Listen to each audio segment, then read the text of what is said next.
As a disclaimer and trigger warning, this speech will go over hard topics like suicide and sexual assault, so that's a brief trigger warning before we begin. Hi, my name is Don.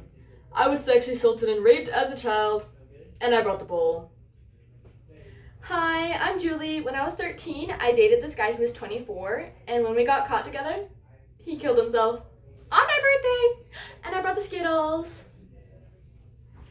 Hi, I'm Abby. I wasn't allowed to have friends over when I was younger because I couldn't explain the multiple holes in the walls from my parents fighting. And I brought gummy clusters. Yikes. Right? When I go on social media, I'm not looking to be emotionally ambushed.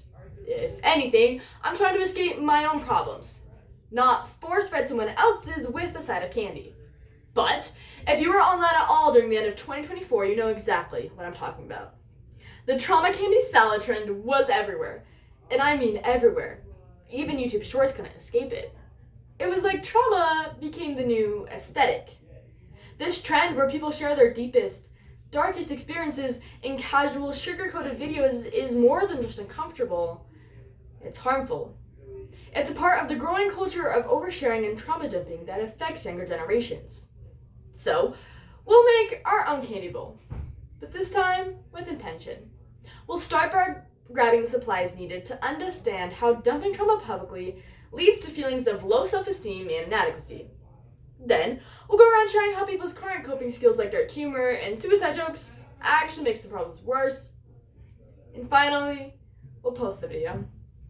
But not for likes.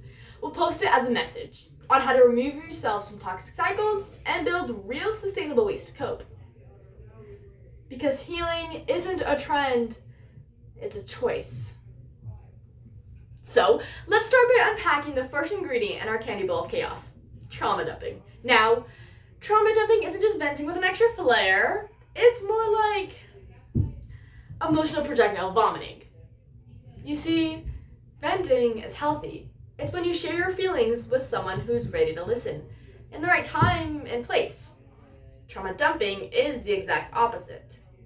It's unloading raw, unfiltered pain onto unsuspecting people, often in public spaces without context, care, or consent. It's telling someone about your abusive childhood while they're trying to finish a math worksheet, or dumping suicide stories in the middle of a makeup tutorial. It's turning trauma into content, turning it into clickbait. That's not just awkward, it's damaging. As the Cleveland Clinic puts it, trauma dumping can feel like a one-sided conversation that often leaves the listener feeling emotionally drained or even traumatized themselves. It's emotional whiplash disguised as vulnerability. So, while sharing is important, dumping it hurts more than helps. It leaves listeners feeling overwhelmed or even guilty for not knowing how to respond. Worse, it makes people question their own experiences. Wait, my childhood wasn't that bad. Are my experiences even valid? This comparison game chips away at self-esteem and creates a toxic culture where trauma becomes currency. A good word to describe the feeling that comes after unhealthy comparison is inadequacy. Feeling inadequate refers to a sense of not being good enough, competent, or worthy. And it makes it seem like everything you do is just not good enough. This enables low self-esteem, negative perception about yourselves, and makes you think that no matter how hard you try, you are not good enough. Personally, I play this comparison game more than I'd like to admit. Scrolling online and seeing someone go through the worst life experiences in the palms of my hand is overwhelming, creating the mindset that the things I went through weren't as bad, and I'm just overreacting and being sensitive. And it doesn't stop online. Talking to a classmate about stress I had over an upcoming test, he says not to worry about it, because he had a panic attack during finals last year. Or, better, I've been told my anxiety isn't something to worry about because I don't cut myself over anymore. Crazy, right? When everyone is trying to out-trauma each other, empathy is lost. Our self-image is destroyed. And we're left with a distorted sense of worth, one that is based off of how much we've suffered, not how much we've grown. So, now that we've scooped out all the trauma dumping, let's go around sharing unhealthy coping skills. Suicide jokes, trauma memes, dark humor. These are tools many young people use to survive. But they're double-edged swords. They make someone feel empowered in the moment, but they mask deeper wounds and normalize suffering. According to the Council for Relationships, suicide jokes minimize the seriousness of suicidal ideation and mental health struggles, making it harder for someone to recognize when they or someone else actually needs help. But I mean, we've all said it once or twice, right? Like seeing a cute couple online when you're single and responding with, "The highway looks cozy tonight." Or you just bombed a math test and your first thought is, "The gun is to my head." It's all fun and games until it becomes real. There are people who use these types of jokes as a last resort to find help. But it all gets pushed off as a joke now. It's all just a joke until you lose your best friend to suicide. It's all just a joke until your mom is crying on the phone because her brother hung himself. It's all just a joke until you're starting to feel like you can't reach out to anyone because your friends treat suicide as a joke.